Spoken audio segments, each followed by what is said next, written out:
Hello and welcome to this week's installment of the Pinnacle Podcast. I'm Robert Peck, Quality Assurance Manager for Skyline Tower. Today we're going to talk about the leading cause of blank white bars, no sales. And believe it or not, we don't like them either. So I broke our discussion today into 4 individual parts. What causes a no sale, how to prepare the QA for closing, how to prevent a no sale, and what to do after a no sale occurs. And there's nothing that says a no sale cannot still be productive. And the best way to understand them is to see what causes them and how we can make them an effective tool when they do happen. So let's start with what causes a no sale. Generally, it's 2 main things: miscommunication between the rep and the owner, or miscommunication between the rep and the QA. Customer obviously has some concerns that do come up in closing. Generally, in my experience, has become because of unrealistic expectations. And I broke this down to talk to our frontline and our in-house individually. On the front line, what we've seen a lot of times are miscommunication or unrealistic expectations about how RCI works within our system. Yes, Wyndham Destinations does own RCI, and we do have some exclusive benefits because we are sister companies, and those benefits should be outlined to the customers. But things like exchange fees or RCI dues or their maintenance fees, all of those things still occur. And a lot of times those no sales are a result of not understanding how that entire process works. And to go hand in hand with RCI, we also have some no sales regarding PIC. Understand how the PIC process works. Know that at 9 months out, they need to call and space bank their week. They need to call Wyndham once it is space banked, and then they can pick them into our system. And the PIC is a great program. A lot of times when we're in closing and we have an issue with a PIC, it's usually because the customer is just finding out that they still have to pay their maintenance fee on their RCI affiliated property. A lot of times that maintenance fee is less than what the maintenance fee would be on the points that we're actually allocating for that week. That's a great benefit that we need to go ahead and outline for that customer. On the in-house side, mainly financial, couple of product issues, 1%. We're not saying 1% is something we cannot pitch, but we are saying there is a difference between what is possible and what is probable. And we preach this a lot in my department, talking about, is it possible that customer can make a 1% payment on that credit card? It's 100% possible. Is it probable that the customer is going to be able to maintain that and pay off their loan eventually? It's not.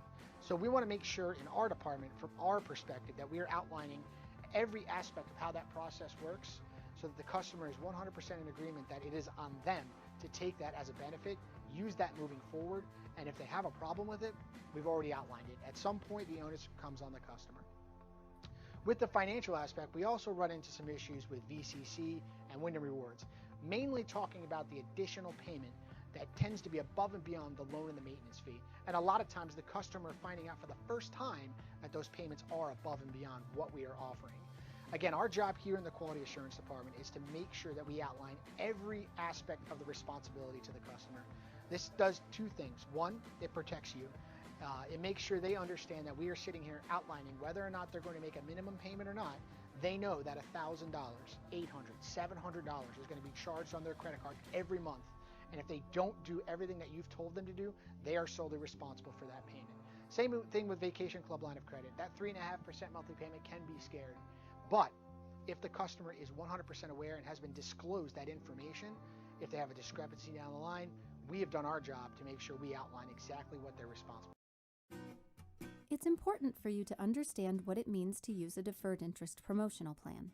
In this short video, Zach and Frankie will explain your options when financing a big purchase in this way. This video covers just one promotional plan purchase.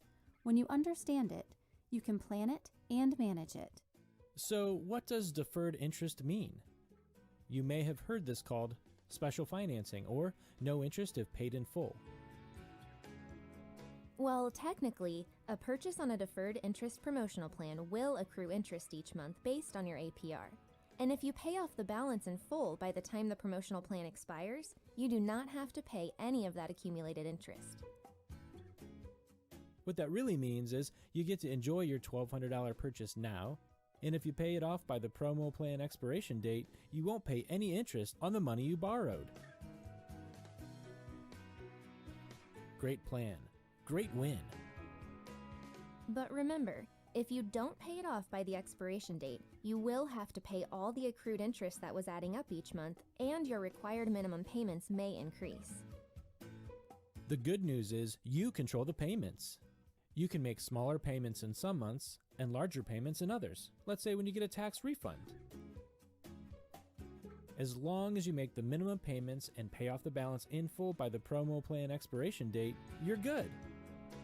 Just remember, if you only make the required minimum monthly payments, you may not pay off the balance in time, and you'll be responsible for the accrued interest. Oh, and hey, your monthly billing statement is a great way to keep track of your balance and your payments. And finally, VIP.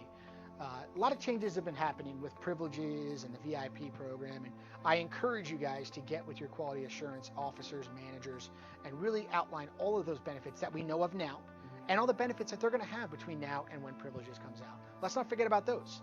They still have their VIP Silver, Gold, Platinum benefits that are going to be here until the end of 2020. So we want to make sure we are 100% versed in what those benefits are.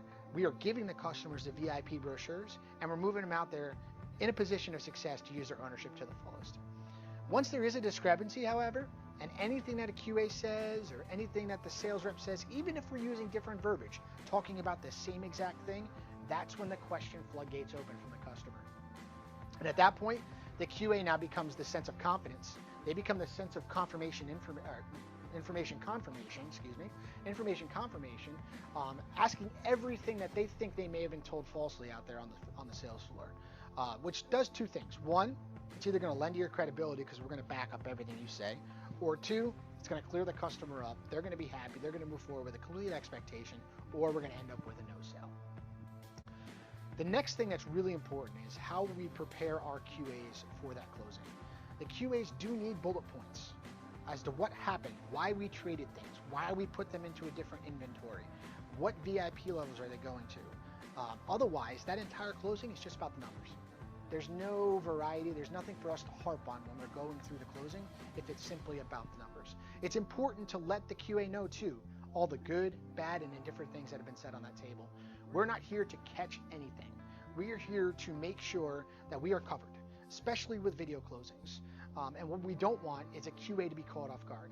Because a lot of times when a QA doesn't know what's happening and a question comes up that they're not prepared for, that leads to a lack of confidence when delivering the answers to the customers. And the last thing we want when we're trying to do information confirmation in this office is a lack of confidence when we're delivering our answers. Keep in mind too, we're being secret shopped 100% of the time. When this camera is on, it's on all the time when we're in here doing our closings. If a question comes up, we have a very slim margin of what we can and can't say when we're on there.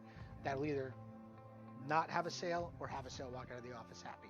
And that's really what we're here to, is make sure that we give the customers the best experience while they're in this office, and that they walk out here happy with the decision they just made with you, that they spent hours coming to. And let's face it, there's a lot of credibility in you telling your customer to go into this office and ask them as many questions as they want. It just shows the customer that you have nothing to hide. Next, we're going to talk about how to prevent a no sale. The most important thing you can do as a sales representative is not to coach your customers. As I just mentioned, the strongest statement you can give them when they come in the office on camera, when they're out there on the sales floor, is to simply say to them, ask that quality assurance manager anything that I told you about today, because they're going to back up every word that I said. There is a ton of credibility in having them come in here, sit in the two chairs in our office, having us sit across from them, having them ask us a question about something you told them, and we look at them dead in the eye and go, that's absolutely right. That is what creates a solid sale. Trust your QA department. Trust that they know what they're here to do. Trust that they know the product. They are probably one of the greatest product experts on any sales floor in this company. So use that as a tool for you guys. For our frontline representatives, the big thing that I want you to focus on is a kit presentation. That is key to your success. You need to use the time between when the customer says yes and when they come into our office to get them excited again. Because let's face it, the last 30 to 45 minutes, you guys have simply been talking about numbers and packages and financing and nothing that has to do with the product or where they're going to go on vacation. Once that credit card gets delivered into our contracts office, that is the time for you to go back. Plan a trip for them. They're going to get a phone call from our new owner engagement team. And I would love to see an owner get a call, and when that new owner team calls them, say, yep, I already got my vacation picked out. I know how many points it's going to be. Let's go ahead and book that. Don't be afraid to get on the website while you're out there. Check for availability. That way, if that new owner engagement team calls and the customer says they want to come back to Skyline Tower in the next 3 or 4 weeks, you already know the availability is there, and that is not an objection that they're going to get on the phone saying, oh, not available, which then leads a new owner to say, this product doesn't work. Give them something to look forward to, okay? And make sure you make it practical, all right? Book a weekend back to your particular resort. Book something within driving distance. We don't need to go and book the week to 10-day Hawaii trip right off the bat. Let's just get them on vacation. And make sure you schedule a follow-up to either help them with the website or to do that booking. Because as we know, things are operating very quickly lately. They're in the system within 24 to 48 hours on most times for them to go ahead and set that website up. And the quicker we can get them on vacation, the better that sale will be.